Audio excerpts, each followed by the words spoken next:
상속세를 비롯한 이 상속에 대한 이슈는요, 참 새롭지가 않습니다. 요즘 많은 사람들이 또 관심을 가지고 있고요. 정부에서도 이것을 올리느냐 내리느냐 참 많은 논란의 여지가 있는 일입니다. 이렇게 새롭지 않은 주제인데도요, 사람들의 상황과 마음이 다 달라요. 자식이 많이 있으면 많이 있는 대로, 자식이 적으면 적은 대로 이 부분이 참 걱정입니다. 옛말에 10손가락 깨물어서 안 아픈 손가락 없다고 이야기를 하는데, 그 손가락처럼 이 자식이 여럿이 있어도 부모의 사랑은 똑같다는 의미인데요, 우리 주변을 한번 보세요. 주변의 상속사건 접하다 보면 깨물면 더 아픈 손가락이 있는 것 같아요. 그렇죠? 외동이 아닌 이상 자식이 여럿이면은요, 상속 문제가 꼭 생기는데, 특정 자녀에게만 재산을 물려주는 일들이 문제가 됩니다. 주로 아들에게만 물려주는 일들이 많죠. 재혼을 하게 된 경우에는 그런 모습이 더 문제가 되기도 합니다. 이 전혼 배우자 자녀에게는 안 주고요, 지금 결혼한 배우자의 자녀에게만 물려주는 경우들도 있어요. 그래서 요즘엔 재혼하면서 자녀들이 엄마나 아빠하고 협의를 해요. 재산 분할에 관해서 공증을 받아라, 그러고서 결혼을 하셔라, 이렇게 이야기를 하는 경우도 있다고 합니다. 이렇게 형제 간의 소송이 시작됩니다. 어떤 여성분은요, 아버지의 유언장이라고 이렇게 와서 보여주는데 자기 이름이 유언장에 없다고 눈물 짓는 거예요. 일이 바쁘다는 남자 형제를 대신해서 부모님 돌아가시기 전까지 몇 년 동안이나 병상을 지키고 병수발을 다 했는데, 부모님을 모셨는데 자기 존재가 부정당한 것 같다고 이야기합니다. 변호사에게 자문을 구하니 상속재산 분할이나 유류분 청구 소송을 하면 받을 수 있다고 하는데, 이 소송을 하는 것도 걱정이에요. 몇 년 동안, 몇 달 동안 소송 진행하다 보면은요, 형제 자매 사이가 원수지간이 됩니다. 사람들은 재산 때문에 언성을 높이지만 돈보다는 부모님에게 차별받았다는 생각 때문에 마음에 2번 상처를 받습니다. 어릴 때는 나를 정말 예뻐하셨는데, 어떤 때는 나를 그렇게 사랑해 주셨는데, 이런 생각을 합니다. 재판을 통해서 결국엔 공정하게 재산이 나누어지죠. 법이 그렇게 정해졌잖아요. 마음의 평생은 이 평생 마음의 상처가 사라지지는 않습니다. 이 가슴에 응어리가 지는 거예요. 이런 상속재판, 누구에게 더 좋은 걸까요? 아들에게 더 좋은 걸까요? 딸에게 좋은 걸까요? 마지에게 좋은 걸까요? 다른 형제들에게 더 좋은 걸까요? 누가 그러더라고요, 변호사가 제일 좋다고. 주일 아침부터 왜 이렇게 무겁게 상속 얘기를 하냐고요? 오늘 말씀의 주제는요, 상속에 관한 말씀입니다. 우리는 세상을 살아가면서 당연히 내 것으로 여길 수 있는 것을 받지 못하는 경우들이 있어요. 야, 이건 당연히 내 거야, 마땅히 내가 이것을 대접을 받아야지, 이것은 마땅히 내가 감당할 수 있어 라고 생각하는데, 그게 안 될 때가 있다는 거예요. 불공정함을 경험합니다. 누군가는 더 많이 가지고 누군가는 적게 가집니다. 이 시간 우리 가운데에는 하나님 나라에서 공급되는 것들이 공평하게 나누어지길 바랍니다. 강단에서 전해지는 말씀을 우리가 아멘으로 믿음으로 받으면은요, 하나님 나라의 것들이 우리 모두에게 공평하게 주어지는 거예요. 주식은요, 투자하면 누군가는 잃고 누군가는 이익을 보지만 하나님 나라의 것들은 모두가 공평하게 이익을 봅니다. 누군가는 욕심을 내도 그것이 채워지고, 누군가는 필요한 것만 구해도 채워지지 않는 세상, 이거 어떻게 합니까?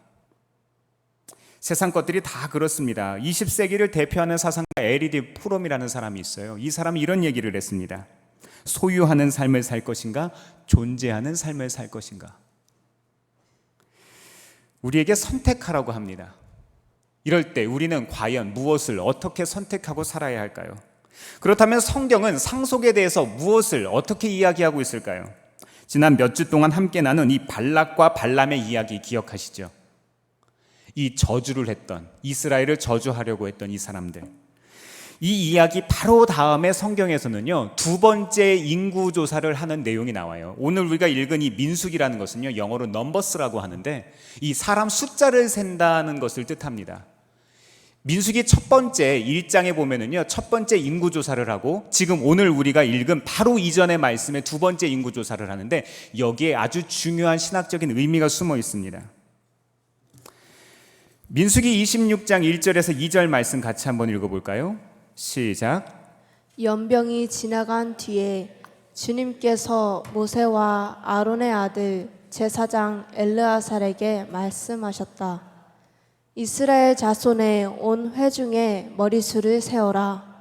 20살부터 그 위로 이스라엘에서 군대에 나갈 수 있는 이들을 모두 조상의 가문별로 세어라. 아멘. 아멘. 첫 번째로 우리가 광야와 같은 세상에서 살아가기 위해서 무엇을 기억해야 하겠습니까? 앞으로 받을 것이 아니라 이미 받은 것을 세어보아야 합니다. 받은 것을 기억해야 돼요. 첫 인구조사가 광야 생활과 전쟁을 앞두고 진행되었다면 두 번째 인구조사는요, 앞으로 하나님께서 주실 것에 대한 약속이었어요. 그리고 그것을 믿음으로 바라볼 때 당연히 내 것으로 주어지는 겁니다. 아직 우리가 그곳에 가지는 않았지만, 아직 그것을 우리가 내 소유로 가지지는 않았지만 하나님의 약속을 믿음으로 받음으로써 그것이 내 것으로 여기는 거예요. 상속이란 이런 겁니다. 첫 번째 세대가 9세대를 세웠다면 두 번째 세대는 이 새로운 세대를 세우고 있습니다. 두 번째 인구조사는 민수기 1장에 나오는 첫 번째 인구조사와 이 서로 연결이 되어 있는데요, 이 두 가지 이 인구조사가요, 아주 중요한 민족의 사건 앞에 시행되었다는 거예요. 아주 중요한 순간에 시행되었다. 우리가 전쟁을 나가기 전에 내가 어떤 장비를 가지고 있는지, 우리 인구수는 몇 명인지 세어보아야 할 것 아닙니까? 아주 그런 중요한 순간에 이런 일이 있었다는 겁니다. 26장을 읽다 보면은 참 특이한 게 하나 있어요. 우리가 굉장히 길기 때문에 편의상 이것을 읽지는 않았는데요, 집에 가서 한번 읽어보시면 이 광야 40년을 지났는데도 1차 인구조사 했을 때의 인구와 2차 조사를 했을 때의 인구가 크게 차이가 나지 않습니다. 이스라엘의 수가 모두 이 60만 1730명이라고 기록이 되어 있는데요, 첫 인구조사 때에 60만 3550명보다 이 1820명만 줄어들었어요. 그런데 바로 오늘 말씀 이전에 어떤 사건이 있었죠? 이 발람과 발락의 사건 때문에 바알고울에서 이스라엘 백성들이 행음했고, 행음한 것 때문에 사람이 몇 명 죽었어요? 2만 4천 명이 죽었어요. 사람이 얼마 전에 그만큼 많이 죽었다는 것을 감안하면 인구가 늘은 겁니까? 줄은 겁니까? 인구가 는 거예요. 광야는 죽음의 땅이어야 하는데 사람이 살았습니다. 우리는 앞으로 가나안 땅을 바라보고 사는데 그것이 아니라 지금까지 인도하신 하나님의 은혜도 참 감사한 것이었습니다. 오늘 성가대 찬양이요, 처음에 딱 인트로를 시작하는데도 너무 멋있었어요. 그렇죠? 네, 그리고 중간에 우리가 찬양의 멜로디를 듣는데 정말로 아름답더라고요. 우리 성가대의 찬양들이 더 영성이 깊은 찬양들이 있기를 바랍니다. 네, 이런 영감이 있는 찬양은요, 사람들의 마음을 울려요. 그런 것처럼 오늘도 우리의 삶이 많은 사람들에게 감동을 주는 삶들이 되기를 바랍니다. 말씀으로 다시 돌아올게요. 광야는 죽음의 땅이어야 하는데 하나님께서 이들을 살리셨습니다. 이 땅에서도 이스라엘은 하나님의 보호하심 속에서 살았어요.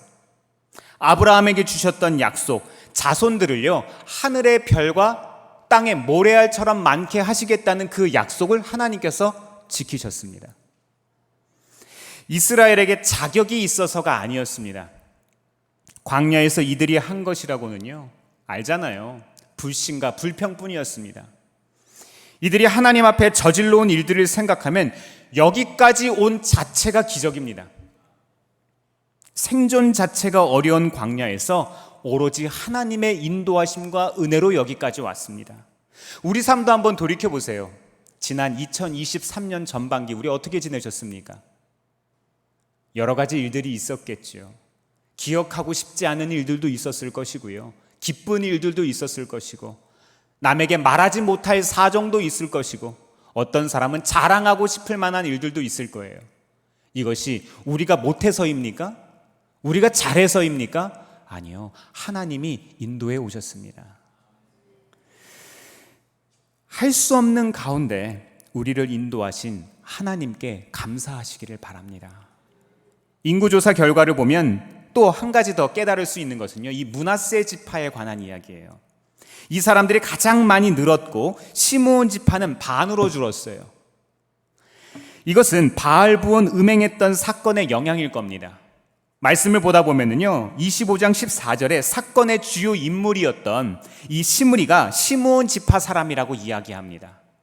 따라서 이 사람 때문에 그 사람들의 지파가 크게 영향을 받은 거예요. 야곱이 옛날에 이런 예언을 했죠. 시므온은 야곱 중에서 나뉘고 이스라엘 중에 흩어질 것이라고 했는데 그 예언이 성취됐습니다. 하나님의 약속, 하나님의 말씀, 우리에게 하나님께서 약속하신 것들은요, 하나님의 때와 방법으로 반드시 이루어집니다. 그것은 이루어져요.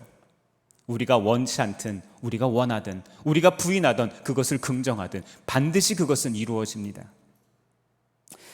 이제 가나안 땅을 분배를 하고 있는데요, 적과 꿀이 흐르는 땅에서 좋은 일만 생길까요? 좋겠죠. 좋기야 좋겠지요. 광야에서 내일 일을 내다볼 수 없는 삶을 살다가 견적나는 삶을 사니까 얼마나 기쁘겠어요. 물론 가나안 땅은요, 광야보다 훨씬 더 살기 좋은 땅일 겁니다. 하지만 훨씬 더 많은 우상이 있습니다. 훨씬 더 많은 적들이 있습니다. 그렇습니다. 우리는요, 시므온 지파의 몰락을 보면서 이 사람들 지파가 쇠퇴해져 가는 것을 보면서 가나안 땅의 참된 복이 누구로부터 오는 것인가, 이것에 대한 질문을 던져야 합니다. 과연 우리의 복은 누구로부터 오는 겁니까? 견적나는 삶입니까? 아니면 하나님으로부터 오는 겁니까? 당연한 것은 아무것도 없습니다. 우리가 누리고 있는 모든 것들이 그래요. 사랑하는 성도 여러분, 앞으로 받을 것이 아니라 이미 내가 받은 것에 대해 감사하시기 바랍니다. 2023년 후반기 주실 복을 미리 감사하시기를 바랍니다. 몇 달 전에 우리 교회 성도님 한 분과 대화했던 것이 기억이 나요. 이분이 이런 얘기를 하셨죠. 저는요, 목사님, 헌금 봉투를 여러 개를 만들어서 제가 미리 감사할 제목을 적어서 하나님 앞에 정해놓습니다. 제가 그 얘기를 듣고요, 참 깜짝 놀랐어요. 참 이분 대단하신 믿음을 가지고 있구나. 하나님께서 이 믿음을 참 기뻐하시겠구나. 저는 이런 생각합니다. 감사하는 태도는요, 하나님에 대한 신뢰로부터 시작됩니다. 하나님이 어떤 분이신지, 내게 어떤 일을 행하셨는지, 과연 나의 삶을 어떻게 인도하실지, 이것에 대한 시작으로부터 우리의 모든 출발이 됩니다. 우리가 누리는 모든 것들이 하나님의 은혜입니다. 지난 전반기 우리가 경험한 것들 무엇입니까? 우리가 누린 것들이 아픔이나 고통이라도 그것을 통해서 하나님이 일하실 것들을 믿음으로 바라보시기를 바랍니다. 우리가 경험한 것들이 즐거움과 기쁨이라 하더라도 그것을 자만하지 말고 겸손함으로 하나님 앞에 머무시기를 바랍니다. 이 세상에 당연히 누릴 수 있는 것은 없습니다. 하나님과의 관계를 바로 하면 언제 어디서나 우리의 삶은 가나안 땅입니다. 두 번째로, 광야와 같은 세상에서 우리는 어떻게 살아야 하겠습니까? 똑같은 인생의 문제 앞에서 거룩한 질문을 던질 줄 알아야 합니다. 오늘 우리가 읽은 본문인 27장에는 아주 흥미로운 사건 하나가 등장하는데요, 2차 인구조사가 끝날 무렵쯤 해서 5명의 여자가 이 모세와 지도자들을 찾아옵니다. 27장 1절에서 2절까지 말씀 같이 한번 읽어보겠습니다. 시작. 슬로보앗의 딸들이 나아왔다.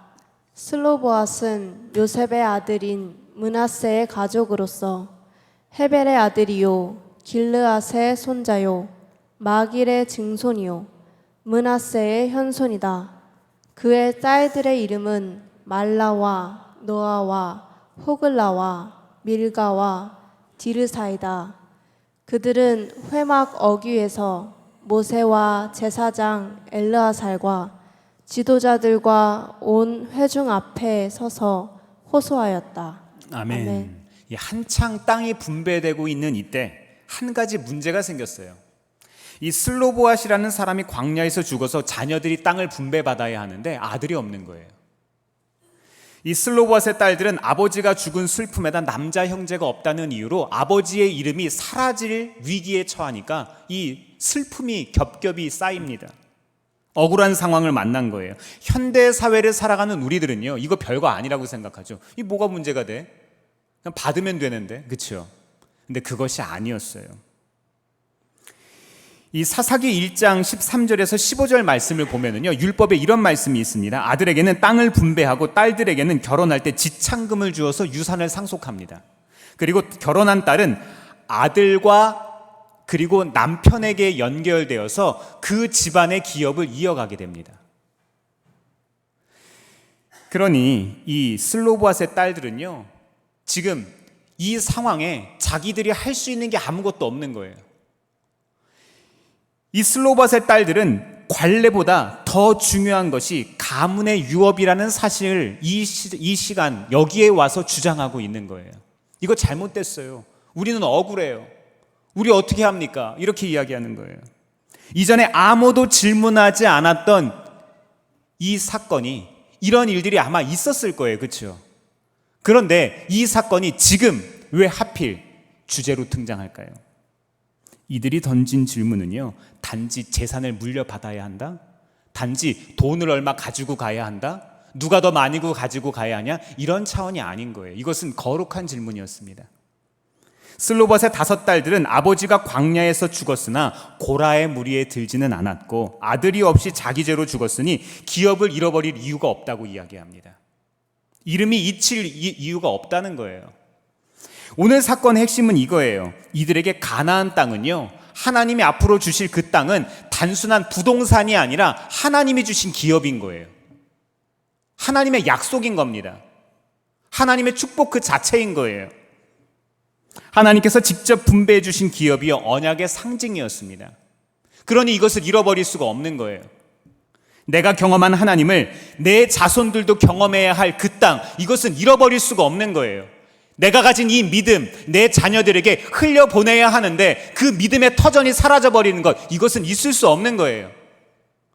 이들은요, 부동산이 아니라 하나님을 바라본 사람들이었습니다. 세상에 이런 사람들 어디 있습니까? 조금만 힘들어도 애굽으로 돌아가겠다고 한 게 모든 이스라엘 사람들이에요. 다른 이스라엘 사람들과 이들이 얼마나 다릅니까? 우리에게도 하나님께서 주신 것을 무엇보다 귀하게 여기는 마음이 있습니까? 사랑하는 성도 여러분, 누구나 경험하는 똑같은 문제 앞에서 우리는 다르게 질문해야 합니다. 우리는 거룩한 질문을 던져야 합니다. 누구에게나 문제를 찾아오지만 문제를 통해 얻는 결과는 우리의 믿음의 깊이에 따라, 믿음의 시각에 따라 다르기 때문입니다. 우리가 만약 인생의 문제 앞에서 거룩한 질문을 한다면 길이 열립니다. 우리들이 살 수 있는 상황이 주어집니다.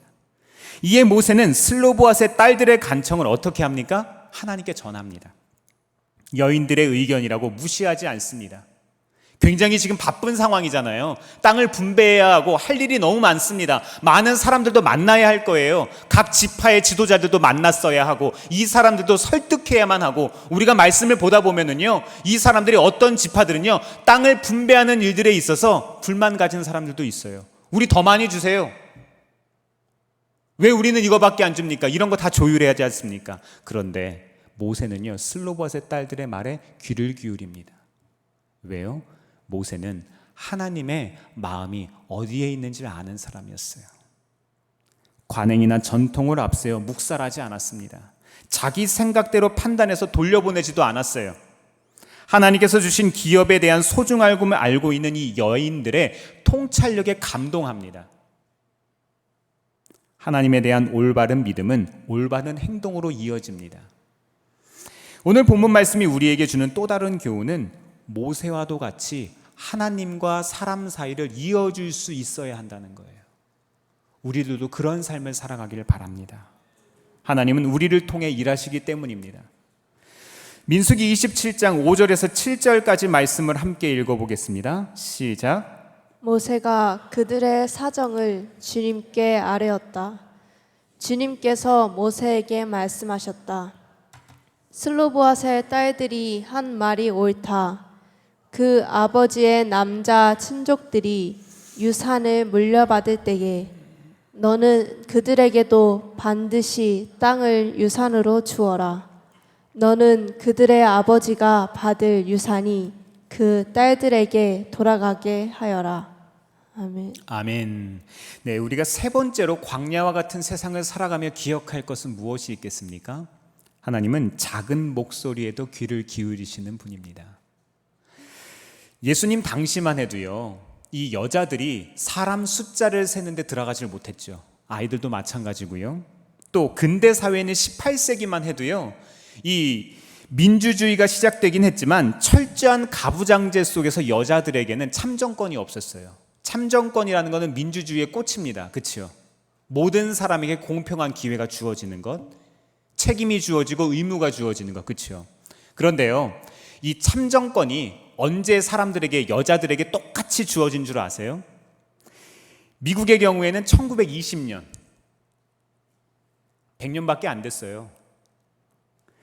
영국은 1928년, 프랑스 1946년, 아프리카를 비롯한 이 아시아, 여기는요 2차 세계대전 후에 민주주의 도입 과정에서 투쟁이 없이 얻게 되었습니다.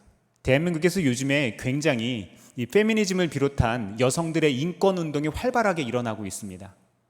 그런데 어떤 부분은요 굉장히 성숙하게 일어나고 있는 반면 어떤 부분은 굉장히 미성숙합니다. 왜 그런 줄 아세요? 투쟁의 역사가 없기 때문이에요. 우리는요 해방과 이후에 그냥 주어진 거예요, 참정권이. 그런데 이 서구 사회는요, 서구 사회가 좋다는 이야기가 아닙니다. 서구 사회는요 투쟁의 역사가 있었던 거예요. 사회가 이것을 받아들이기 위한 진통의 역사가 있었을 때 이것이 가치가 있는 것이고 이것이 얼마나 귀한 것인지를 아는 거예요. 미국에서는요 이 참정권 때문에 여자들이 어떻게 했는 줄 아세요? 막 거리 행진을 하면서 속옷을 막 브래지어를 막 장대에다 높이 달아서 불에 태워버리고 막 이랬어요. 얼마나 화가 나면.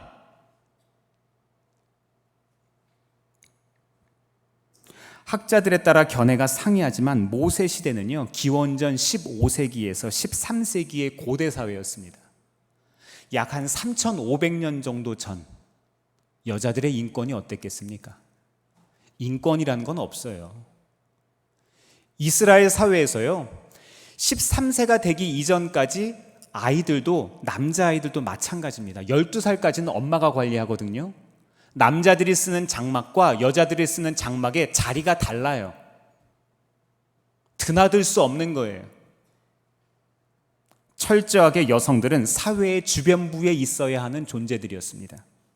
그런데 이런 상황에서 슬로보아스의 5딸들은 거룩한 질문을 던집니다. 우리에게도 기업을 주세요. 율법의 한계 앞에서 침묵하지 않았습니다. 자기들의 삶의 무게 때문에 질문을 멈추지 않았습니다. 우리들이 일상을 살아가면서 이런 질문 던질 때가 있어요. 사회적인 현실 앞에서, 직장 앞에서, 우리들의 어떤 위계 질서 때문에, 가정에서, 학교에서 우리는 이런 질문을 던질 때가 있습니다. 그런데 우리의 질문이 어떤 질문이냐고요. 오히려 이들의 질문은 새로운 시대에 주시는 새로운 말씀을 기대하게 하셨습니다. 2차 인구조사가 새로운 출발을 한 그 증거라고 했죠. 그렇다면 이들이 한 질문도 하나님께서 새로운 시대를 이끌어가게 하실 새로운 복음이었습니다. 이런 거룩한 질문을 통해 하나님께서 이들에게 어떻게 말씀하셨습니까? 이들의 질문이 정당하다고 인정하셨습니다. 그리고 말씀을 보다 보면은요, 반드시 그것을 이 사람들에게 권리를 찾아주래요. 반드시 그렇게 하래요. 하나님께서 그것에 대해서 분명하게 말씀하신 겁니다. 너희가 옳다. 너희가 옳다. 좋지 않으세요? 너희가 옳다. 우리가 옳대요. 네가 맞대요. 우리는 그런 데다 원하지 않습니까? 인생에 우리 편 없잖아요. 내 마음 공감해주는 사람이 없잖아요. 내 마음 같지가 않잖아요. 가족이라도 다 의견이 다르잖아요. 친구라도 내 마음 알아주지 않잖아요. 그런데 하나님께서 우리 마음을 대해서 어떻게 하신다고요? 내가 너를 안다. 너희가 옳다. 너희가 맞아. 내가 너와 함께 할게. 내가 해결할게. 우리 하나님은 공평하신 하나님입니다. 아들이 없으면 딸이, 딸들이 없으면 아버지의 형제가, 그마저도 없으면 가까운 친척이 땅을 물려받을 수 있도록 하나님께서 이들에게 삶의 문제를 해결해 주셨습니다. 네, 그렇습니다. 우리도 이 세상을요, 하나님의 마음과 시각으로 바라볼 때 길이 열리기 시작합니다. 지금 당장은 안 되는 것 같아도 하나님께서 하십니다. 그리고 하나님은 그 질문을 기뻐하시고 옳다, 네가 옳다 이렇게 말씀하실 겁니다. 저는 오늘 말씀을 묵상하다가요, 시편 30편 11절에서 12절 말씀이 생각났습니다. 같이 한번 읽어볼까요? 시작. 주님께서는 내 통곡을 기쁨의 춤으로 바꾸어 주셨습니다. 나에게서 슬픔의 상복을 벗기시고 기쁨의 나들이 옷을 갈아입히셨기에 내 영혼이 잠잠할 수 없어서 주님을 찬양하렵니다. 주 나의 하나님, 내가 영원토록 주님께 감사를 드립니다. 아멘. 사랑하는 성도 여러분, 기쁨이 넘쳐서 잠잠할 수 없는 일들이 생기기를 바랍니다. 우리의 슬픔이 기쁨으로 바뀌기를 바랍니다. 우리의 삶의 거룩한 질문들이 하나님께서 명령하신 판결의 규례로, 판결의 증거로 영원히 남기를 바랍니다. 우리의 삶의 이야기들이 믿음의 위대한 간증들이 돼야 돼요. 말씀을 정리하면서 영화 하나를 잠깐 소개하려고 합니다. 이 세계적인 감독인 이 마이클 베이가 제작한 이 13시간이라는 영화가 있는데요. 요즘에 넷플릭스에서 상영되고 있어요. 제가 스포를. 네. 실화를 바탕으로 한 영화라고 하는데요. 이 2012년 9월 11일 이 9.11 테러가 있고 난 뒤 이야기죠. 근데 9월 11일 똑같은 날이에요. 리비아에서 끔찍한 테러 사건이 발생합니다. 이 벵가지 소재 미국 영사관에 총기와 수류탄을 든 수십 명의 남자들이 난입을 해서 이 아비규환이 됩니다. 이 급기야 미국 영사가 연기에 질식돼서 죽는 사건까지, 이 화재 때문에요. 그런 사건까지 발생을 합니다. 이런 심각한 상황에서 살아남은 사람들은 근처에 있었던 아무에게 알려지지 않았던 CIA 비밀 가옥으로 숨게 됩니다. 영사관 직원들과 이 CIA 요원들을 보호하기 위해서 파견되었던 6명의 민간 특수 요원들이 있었는데 이 사람들은요, 현역 군인이 아니라 용병이었어요. 현장에는 CIA 요원들도 있었지만 용병들에게 대부분의 전투를 의지하는 상황들이었습니다. 이 사람들이 전직 특수 요원들이었거든요. 현역 부대인 이 델타 포스도 너무 늦게 도착해서 결국엔 이 6명이 싸우는 거예요. 용병은 이 13시간 동안 싸워도 되지 않아도 되는, 도망가도 되는 이런 상황 속에서 사람들의 목숨과 그리고 명예를 지키기 위해서 열심히 싸우는 내용입니다. 미국을 찬양하는 영화냐고요? 네, 그렇게 보였어요. 그런데요, 그것만 보는 게 아니에요. 영화는요, 13시간 동안의 전투와 탈출 과정을 보여주고 상황이 종료되고 마지막 장면에 이 민간 용병들의 대화, 이 대화가 제 마음에 좀 남았습니다. 제가 한번 읽어드릴게요. CIA 소장이 정부에 뭐라고 보고할까? 소장은 훈장을 받겠지. 소장은 여기서 한 게 아무것도 없었어요. 안 된다고 말만 하고 도망만 다녔는데 이 사람이 훈장을 받게 될 거라고 이 사람들끼리 얘기를 하는 거예요. 델타 포스는 다들 훈장 하나씩 챙길 거야. 늦게 온 사람들 얘기하는 거예요, 지금. 우린 죽다 살아나는데 우린 뭘 받지? 용병들 얘기죠. 우린 집에 가잖아.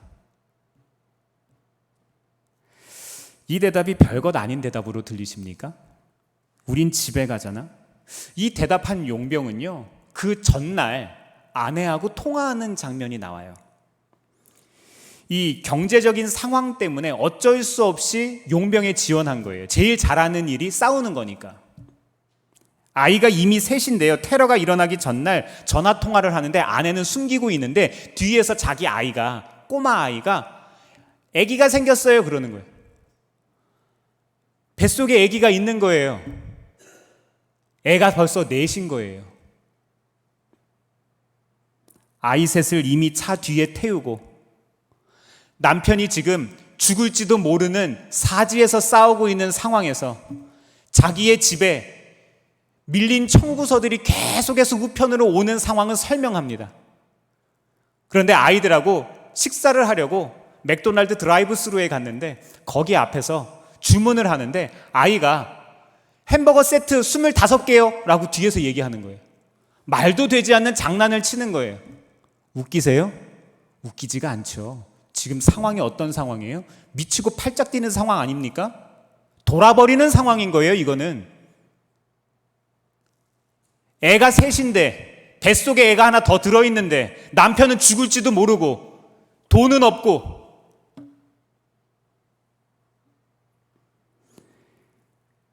직원이 물어봅니다.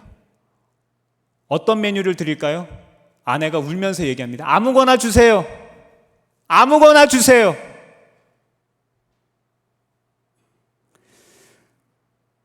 전화기 붙잡고 운전하는 차 안에서 펑펑 웁니다. 사람은 죽음 앞에서 가장 중요한 것을 떠올립니다. 충격적인 재난과 사고를 겪을 때 가장 많이 말하는 세 가지가 미안하다, 고맙다, 사랑한다. 보상이라는 것에 대한 견해가 누구나 다 다를 수 있습니다. 하지만 저는요, 남편으로서, 아빠로서 살아서 집에 돌아가는 것이 가장 큰 보상이라고 믿습니다. 우린 집에 가잖아. 창세기 15장 1절에서 아브라함은 자식이 없어 걱정합니다. 자기 상속자가 다메섹 사람 엘리에셀밖에 없다고 고백합니다. 이런 아브라함에게 하나님이 이렇게 말씀하셨어요. 두려워하지 말라. 나는 내 방패요 너의 지극히 큰 상급이니라. 자식을 구하는 아브라함에게 하나님이 말씀하시는 거예요. 내가 너의 상급이다. 내가 너의 상속이다. 내가 너의 보물이다. 이렇게 이야기하시는 거예요. 사랑하는 성도 여러분, 이 시간 우리의 가장 큰 상급 무엇입니까? 진정 우리의 가장 큰 상속이 무엇입니까? 이 세상에 부와 명예도 있겠지만 그보다 더 귀한 것이 있지 않겠습니까? 우리가 가장 잘한 일은요, 이 세상에 태어나서 가장 잘한 일은 예수 믿은 겁니다. 그리고 그분의 자녀로 생명을 상속받게 된 것입니다. 하나님의 나라가 우리의 기업이 된 게 가장 잘한 거예요. 제가 이 세상에서 제일 잘한 것은 예수님을 따르는 이 길이 가장 귀하다고 여기고 이 자리에 서게 된 겁니다. 우리 하나님의 나라, 우리 집으로 함께 걸어가시지 않겠습니까? 여러분도 저와 같은 마음을 가지시기를 바랍니다. 이번 한 주 살아가시며 우리 안에 가장 귀한 분 예수님을 잃어버리지 않는 한 주 되시기를 주의 이름으로 축원합니다. 기도하겠습니다.